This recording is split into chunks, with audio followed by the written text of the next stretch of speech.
አዎ ዳዊት በሰላም ወደ ቤት ተመልሶ መጥቷል። ይላችሁ ከዚህ በኋላ ወንድሜ ላይ እንደዚህ አይነት ነገር ብታደርጉ ወየውላችሁ። እሺ እኔስ ጀመር ህይወትን እንጂ ዳዊትን አሳቃይቱ ብያለሁ እንዴ? እሺ ለማንኛውም የቀረው ነገር በአካል እናወራለን።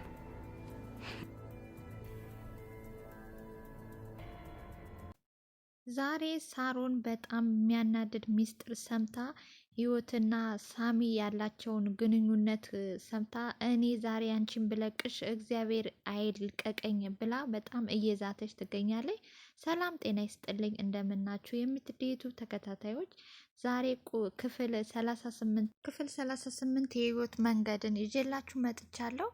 እዚህ ጋር ሂሩት የሳሮንን ስልክ ወደ ራሷ ሼር ለማድረግ የሞከረች ነው ያለውን የቀዳቻትን ሚስጥር ወደ ራሷ ስልክ ሴቭ አርጋው በቀስ ብላ ሂሩት እየሄደች እያለ ስልኳን በድንገት መጥቶ ገፍትሮ ስልኳን ይወስድባታል። ስልኳ ደግሞ እንዲወሰድ ያደረገችው ሳሮን ናት። ወደ ራሷ ስልኩን ሼር እንዳደረገችው አውቃ ሳሮን ያደረገችው ነው። በዚህ መሀል ስልኬ ብላ እየሮጠች ለመቀበል ስትሞክር ልጁ ያመልጣታል። በዚህ መካከል ሰላም ትመጣለች። እንኪ ስልክሽን ትላታለች። ውይ ሰላምዬ በጣም ነው የማመሰግነው ትላታለች። በይ በይ በይ አትጠጊኝ ትላታለች። አትጠጊኝ እያለቻት ነው። ምነው እንዳቅፍሽ አትፈልጊም እንዴ ትላታለች። ገላይ ዛሬ ነው የታጠብኩት። እኔ የምልሽ ግን ሳሚ እንዴት ነው ትላት። እንዴት ማለት ሳሚ ነው ያልሽው? ደህና ነው ትላታለች።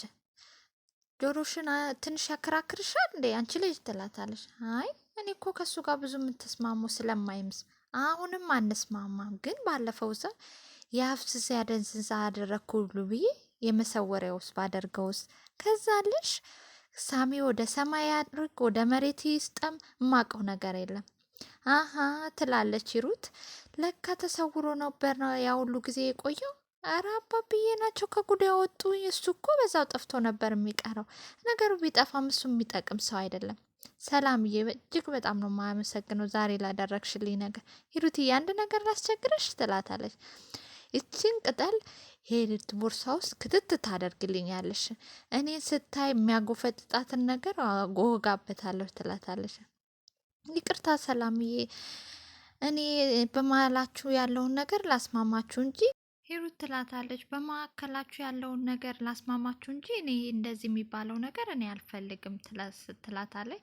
ሰላምም አንደኛው ጠላቴ አንቺ ነሽ ብዬ እመዘግበዋለሁ ትላለች። አረ እንደዛ አይደለም፣ እኔ እንደዚህ ነገር ስለማላምን ነው። ማንመኛ ያለሽ አንቺ እኮ እንድትተባበረኝ ነው። ተይው ነገሩ አውቀዋለሁ፣ እድሌ ነው። ምን አለ እንደው ትድርና የጄ ሞቼ በቀረው እያለች ይህን ያህል በሰው መጠላት ያማል ትላለች። ኧረ ሰላምዬ ያን አልጠላሽም፣ እንዳታቅፊ በሁለት ሳምንት አንዴ በምትመጣው ውሃ ብታጠብ እንደዚህ ታደርግኛለሽ? እኔ ለማቆሸሽ ነው ቅድሽ? ይህንን ነገር እንዳትረሹ እያለች ለማልቀስ ፈልጋ ትሄዳለች። አይ ሰላም፣ እኔ እኮ አንቺ ለማስቀየም ፈልጌ አይደለም ትላታለች ሂሩት። ሂሩትም ወደ መንገዷ መሄድ ትጀምራለች። ሂሩትም ስልክ ተደወለላት። አሁን እልክልሃለሁ፣ ሰፈር ውስጥ እኮ ሌቦች ስልኬን ወስደውብኝ ነው። በቃ አንድ ላይ ሰፈር ልጅ ናት፣ እንደውም የሰፈር ልጅ ናት፣ ቅጠል አስነክታ ሌቦቹን ያስመለሰች። ተው በቃ አንተ ስለ ቅጠሉ ብዙ አይገባም ትለዋለች። እሺ በቃ አሁን እልክልሃለሁ። ስልኳን ስትፈትሽ ስልኳ ውስጥ ሴብ ያደረገችው ነገር ታጠዋለች። አይ ሳሮን አንቺ የማትረቢ ይህንን ያደረግሹ አንቺ ነበርሽ ማለት ነው የማትረቢ። አዎ አንቺ ነበርሽ ራስሽ ነሽ እያለች ባቶኝ ማኖሮ ይህን ብቻ መርጠሽ አታስጠፊውም ነበር። ዛሬ ባይሆን ነገ ይሆናል፣ ዛሬ ባይሆን ነገ ይሆናል፣ ነገ ባይሆን ዛሬ ይሆናል እያለች በጣም ተናዳ ወደ ቤት ትመለሳለች። ሳሮንም ስልክ እያወራች ነው። አንተ እኮ በጣም ታኮራኛለህ፣ ስልኩን መለስክላት ትለዋለች። እና መለስክላት እያለቻት ነው። አይ እኔ አይደለሁም ሰላም የምትባለው ያቺ እብዷ ሰላም ትሰጣታለች፣ በቃ እሷማ ትላለች። በቃ ስልኬን ጠብቅ ብላ ስልኩን ትዘጋዋለች። ሳሮን ሂሩት ትመጣለች። ምነው የተናደሽ ትመስያለች ትላታለች። አልተሳሳትሽም ትላታለች። አንቺ ደግሞ በተቃራኒው ደስተኛ ትመስያለሽ፣ ግን በቅርቡ በተገላቢጦሽ ይሆናል ብዬ ተስፋ አደርጋለሁ። ውይ የኔ ውድ ስለምን እንደምታወሪ አልገባኝም ትላታለች ሳሮን። አውቆ የተኛ ቢቀሰቅሱትም አይነሳም ይላል ሳሚ። እውነቱን ለመናገር እኔ እኮ አልገባኝም፣ እንዴት ያንቺን ነገር እኔን ሊያስደስተኝ ይችላል ትላታለች ሳሮን። እስቲ ገምቼ ትላታል። ለምን ይመስልሻል እንዴ? እንዴት እንገምት እችላለሁ ትላታለች። አንቺ ንገሪኝ እንጂ እውነቱን ለመናገር ፊትሽን እንደዚህ ስታደርጊውን በጣም ነው የምታስፈሪው። ትክክለኛ የንዴት ፊት መቼ አየሹ? ከዚህ የገፋ ከሆነማ በአንድ እይታ ብቻ እንደምትገይኝ አልጠራጠርም። አይ አልገልሽም፣ ግን እያንዳንዱ ነገር ኃላፊነት እንድትወስጂ አደርግሻለሁ ትላት። ይህ ነገር ትንሽ እያስፈራኝ ነው። ቆይ አንቺ ልጅ ከማፊያዎች ጋር መዋል ጀመርሽ እንዴ? አሁን ሊያቸውማ በወል ጥሩ ነበር፣ ግን ከማፊያው ጋር አንድ ቤት ውስጥ እየሆንኩ ነው የተቸገርኩት። ብዙም አልገባኝም፣ ግን ትንሽ ግልጽ ልታደርግልኝ ትችያለሽ? እንዲገባ ስላልፈለግሽ ነው እንጂ አማርኛ ግልጽ ነው ትላታለች። ስራ መፍታት እኮ ብዙ ነገር ወደ አይምሮዎችን እንዲመጣ ያደርጋል። አይ እንግዲህ ግልጽ ላድርግልሽ ትላል። ከጀርባዬ ሜዳ አቁሚ ትላታለች ሳሮን ለሂሩት። እህቴ ባትሆኝ ግን ማደርግሽን አታውቂውም። አንቺ የህይወት ጠበቃ አይደለሽም እሺ ትላታለች። በግልጽ እየሳትሽብኝ ነው ትላታለች ሂሩት። ባለምንም ማስተባበያ ጥፋትሽን እያመንሽ ነው ትላታል። ይሄ ጥሩ ድፍረት ነው። ምን ፈልገሽ ነው? ቆይ አንቺ ሰብአዊ መብት ተሟጋች ነሽ በይ። ማንም ሲበደል ግን ማየት አልችልም ትላታለች። ግን ከመንቆርቆርሽና ከመፍረድሽ በፊት ምክንያቱ ምን እንደሆነ አትጠይቂም ትላ። ግን እኮ ህይወትን ለመጥራት እኮ ምንም ምክንያት የለሽ። ሞኝነሽ እንዴ? ወንድሜ ዳዊትን በፍቅር መመኘት ራሱ እንድጠላት ያደርጋል። ይህ እኮ የእሱ ፍቃድ ነው። አንቺ ምን አገባሽ? ግን እኮ አንቺም እኮ ዳዊትን ከህይወት ለማራቅ ብለሽ ጓደኛሽን ለማጣበስ ፈልገሽ ነበር ትላታለች። ነገሩን ቶሎ ንቋጨው ብዬ ነው። ለምን ስራ ትሆንብናለች ትላታለች። አንቺም በህይወት ጉዳይ ንጹህ አይደለሽም። አንቺም እኔን መውቀስ አትችይም። መንገዱ ግን ይለያያል ትላታለች ሂሩት። የምንደርስበት ግን አንድ ነው። ሁለታችንም አንድ እንዲሆኑ ነው የማንፈልገው። እኔ ግን አሳማኝ ምክንያት አለኝ። ምን ንገርኛ ትላታለች። ወደ ራስሽ ተመለሽ ሂሩት። ሁሉን ነገር ልታፈንጅ ነው። ሳሮን አውቃ እየተፈታተነችሽ ነው። ተረጋጊ ትላት። በይን ተናገሪያ እየጠበቅኩሽ ነው ትላታለች ሳሮን። አየሽ ሳሮን አየሽ ምንም አይነት ምክንያት የለሽም ትላታለች። ስልኳን ሳብ አርጋ ትወስድባታለች። ትመልስላታለች በእጇ። ለሌላ ጊዜሽ እንዴት ሰዎች ሳያዩሽ መረጃን እንዴት መቅረጽ እንዳለብሽ ተማሪ እሺ ብላ ጥላት ትወጣለች። ሳሚ ስልክ ተደውሎለት አነሳ። አንተ ደደብ እስካሁን የት እየጠበቅኩ እኮ ነው። 1 ሰዓት ሙሉ እኮ ቆሜ እየጠበቅኩ ነው። ጅል ሰዎቹ አደገኛ ናቸው፣ ተጠንቀቅ። መጣው በቃ ብሎ ስልኩን ይዘጋዋል። ሳሮን ትመጣለች። ህይወት አልጋውን እያስተካከለች እያለ አንቺ ውሻ ክፍላችን ምን ታደርጊያለሽ? ትላታለች። እያስተካከልኩ ነው። እኔ ማናዘዝሽ? እኔ አንጥፊልኝ ብዬሻለሁ? ስራ አይደለም እንዴ? ትላታለች። ሁሌ ነው እኮ አነጥፍላችሁ እኔ ነኝ ትላ። በዚህ በቆሸሸ እጅሽ እቃዎቻችን እንድትነኪ አንፈልግም እሺ ብላ ህይወት ልትወጣ ስትል ነይ እንደውም ነይ ዝም ብዬ አይደለም ከፍልሽ በነፃ አይደለማ ብላ አልጋውን እንደገና ያስተካከለችውን አልጋ ታዘበራርቅባታለች። አስተካኪ ትላታለች። እሺ ብላ ህይወትም ወደ ማስተካከል ትጀምራለች። ሳሮን ለህይወት ቆይ አንቺ ኬት ነው ያመጡሽ? እስከ ዛሬ አልጋ እንዴት እንደሚነጠፍ አታውቂም? ትል ምንድነው አትንቀራፈፊ ቶሎ ቶሎ በይ እንጂ ትላታ። እያበላሸሹ እኮ ነው ትላ። እጂ ወደዛ አትመልሽልኝ ትላታለች። ጥላት ትወጣለች። ህይወትን በጣም ትናደዳለች። ዳዊት ለሂሩት ቆይ እኔ ምልሽ ለምንድነው የሜካፕ ስቱዲዮን ማጀመሪው ይላታል። ወንድሜ እኔ አሁን መጀመር አልፈልግም። ቀደም ብዬ እኮ ለሳሮን ነግሬያት ነበር። እሷ ደግሞ ነገሩን እያፋጠነችው ነው። እኔ ደግሞ ትንሽ ማረፍ እፈልጋለሁ ትለዋለች። እኔ ደግሞ እንደተመረቅሽ ካልጀመርኩ ብለሽ ታስጨንቂናለሽ ብዬ አስቤ ነበር። አይ ወንድሜ እኔ እንደዛ አላሰብኩም ትለዋለች። ትንሽም ቢሆን ለልምድ እንዲሆነ ሌላ ቦታ ልስራ፣ ከዛ በኋላ በትንሹ ሌላ ቦታ ከፍታለሁ ራሴ ሰርቼ ትለዋለች። አይቴ ሁሉ እኮ ምንድነው ስቃይ ማየት አስፈለገው? የሳሮን ማለት ያንቺ ነው፣ ካልሆነ ደግሞ ቀስ ብለሽ ትከፍያታለሽ ይላታል። ምን ችግር አለው ይላታል። አይ አይሆንም፣ አልስማማም፣ የሳሮን ገንዘብ አልፈልግም ትለዋለች።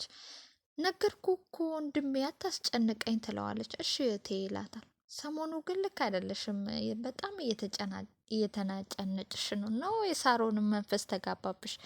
አላውቅም፣ እኔ ራሴ ለራሴ እየታወቀኝ ነው ትለ ነይ እስቲ እህቴ ይላታል። ያሻሻታል። እኔ ምልሽ እህቴ ፍቅር ይዞሻል እንዴ? ንገሪኝ እስቲ እህቴ፣ ነገር ስራሽ ሁሉ እኮ እንደዛ ነው የሚመስለው። ኧረ ወንድሜ አትቀልድ ትለዋለች። እኔ ለራሴ ንዴትና ቁጭት ተይዞኛል። በሽታሽን እኮ ካልተናገርሽ እኮ በሽታሽን መታወቅ አይችልም። ምንድን ነው የሆንሽው? ንገሪኝ ይላታል። ወንድሜ ትንሽ አየር ተቀብዬ ልምጣ ብላው ሂሩት ጥላው ትወጣለች ማለት ነው። ዳዊትም ስልኩ ይጮሃል። መረጃ አለን ስለ ህይወት ጉዳይ ይሉታል። እሱም እሺ መጣውኝ ብሎ ይሄዳል። የሄደበት ሲመለስ ለህይወት ዛሬ የሆነ ሰው ደውሎልኝ አባትሽና እናትሽን አግኝተናል ብለው፣ ግን ገልብጦ ያ ሁሉ ነገር የአባቴ የኔን ታሪክ ነበር ሲነግሩኝ የነበረው፣ ብር ከፍያቸው ብሏት፣ እንዴ እኔ እናንተ ወንድምና እህት ትለዋለች። ሳሚ ከውጭ ይመጣል። ሂሩትም ወንበር ላይ ቁጭ ብላ ለብቻው ተክዛ ያገኛታል። ምን ሆንሻል ይላታል። ስጠራና ሳወራ ትዝ አይለኝም ትለዋለች። ነገሩ አውቄው ነበር፣ ከአንቺ ጥሩ መልስ አይገኝም ነበር፣ ግን ከመጣው አይቀርም ለምንድን የተገሹ ይላታል። እያየውሽ እኮ ነው፣ ፎንቃ ጠለፈሽ እንደ ይላታል። ቆይ ዛሬ እዚህ ቤት ሰዎች ምን ሆናችሁ ነው? ሌላም ሰው እንደዚህ ብሎሻል ማለት ነው? ፊትሽ እንደዚህ መሬት እስከሚነካ ድረስ እንደዚህ ያዝነሽ ምን ልናስብ እንችላለን? እኔ ደግሞ የፍቅር ሰው ነኝ፣ ከሱ ውጭ ምንም አይታየኝም ይላታል። አንተ አታፍርም እንዴ ደግሞ የፍቅር ሰው ነኝ እያልክ ራስን ስታሞግስ?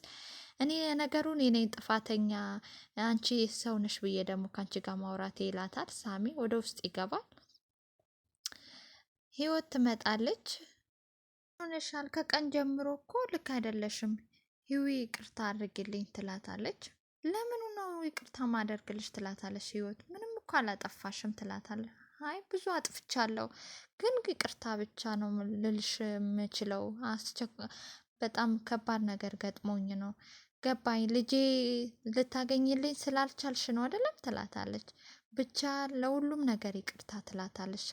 አንቺ ስለሆንሽ ነው እንጂ ስለ እኔ ማን በዚህ ልክ ይጨነቃል ትላታለች። እንደዚህ ደግሞ ይብስብኛል፣ የጥፋተኝነት ስሜት ይሰማኛል ትላታለች። ሂሩት ለህይወት ትላታለች። በእኔ ቦታ ብትሆኑማ ታብዱ ነበራ የኔ ሀሳቢ ብላ በመብሰልሰል እኔስ አንዴ እድሌ ነው፣ አንቺ ግን ምን በወጣሽ ነው እንደዚህ የምትሆኙ እያለች ብቻዋን ታወራለች። ሂሩት ወደ ውስጥ ትገባለች። ቆይ ንቀት መሆኑ ነው ብላ ሳሮን ለሳሚ ትጮህበታለች። እሱ ተኝቶ ነበር። ምንድን ነው ይላታል። ሱቁ ተው፣ ሌላው ስራ ፈልግ አላልኩም እንዴ? ለምንድን ነው ሰዎች ሲመጡ እምቢ ብላ የከለከልከው ትለዋለች። ስለ እሱ ጉዳይ በኋላ እናወራለን፣ አሁን ደክሞኛል። ሌሊቱን ሙሉ ተጋድማለ እንደ የምትውለው የቀን መኝታ ደግሞ ምንድን ነው ትለዋለች። እኔማ ባልና ሚስት እንደሆኑ ሲረሱ ጊዜ ላስታውሳቸው ብዬ ነው። ቀን ስተኛ ማታ እንደምደክመኝ ስለሚያስቡ ነው። ስድ ባክን የተጠየቀውን ብቻ መልስ ትለዋለች።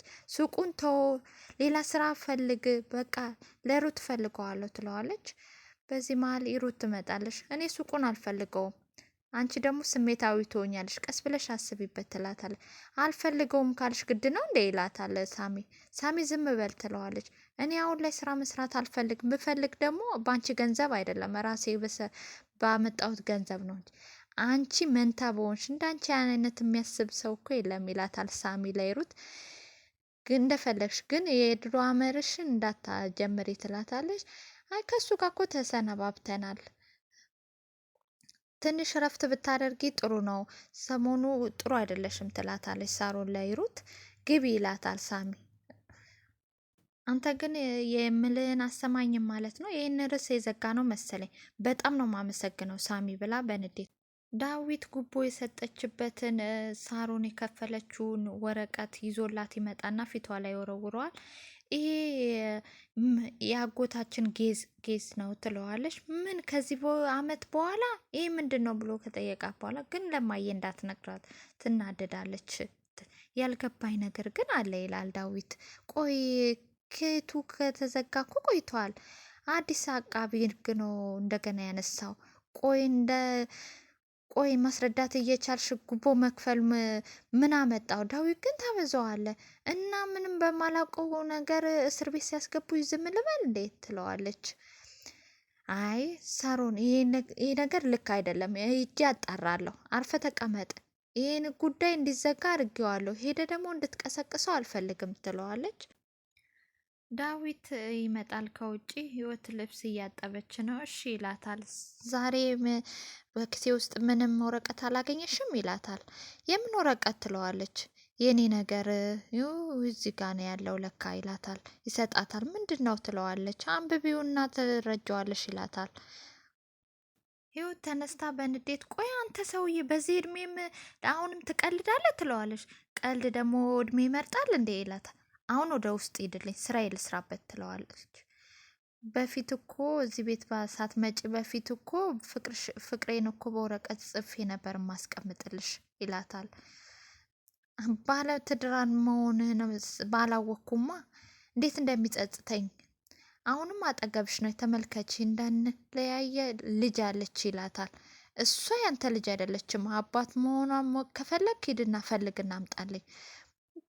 ዝም ብለሽ ስለ አንድ አታውሪ ሳሚ ትለዋለች። ከፊቴ ጥፋልኝ አይካልክ ይህን ፊት ላይ የምገለብጠው ይህንን ውሃ ይህንን ያህል እንኳን ድፍረት አይኖርሽም ይላታል። አንስታ ፊቱ ላይ ትደረግመዋለች ውሃውን። እሱም እያባረራት እያለ ዳዊት ይመጣል። ሁሉንም ምስጢራቸው ደግሞ ሳሮን በውስጥ ሁሉንም ነገር ሳሮን በመስታወት ውስጥ ሆና ትሰማለች። በጣም ደንግጣለች። አይኖቿ በጣም ማመን አቅቷታል። እነሱ ዳዊት መጥቶ አገላገላቸው። ወደ ውስጥ ይገባሉ ማለት ነው። የሰማችውን ነገር ማመን አቅቷታል። ክፍሏ ውስጥ ሆና በጣም እየተናደደች ነው። ህይወት አሁን ግን አልቆብልሻል። አጠገቤ ሆናችሁ ስታታልሉ የነበራችሁ አልለቅሽም። አሁኑ ብተውሽ ግን እግዚአብሔር ራሱ አይተወኝም እያለች በጣም ተናዳለች። አልለቅሽም ሟች ነሽ ህይወት ብላ እየሮጠች ትወጣለች። ክፍል 38 በዚህ ተጠናቋል። በክፍል 39 እስከምንገናኝ ሰላም ያገናኘኝ። ሰላም ሁኑልኝ። አመሰግናለሁ።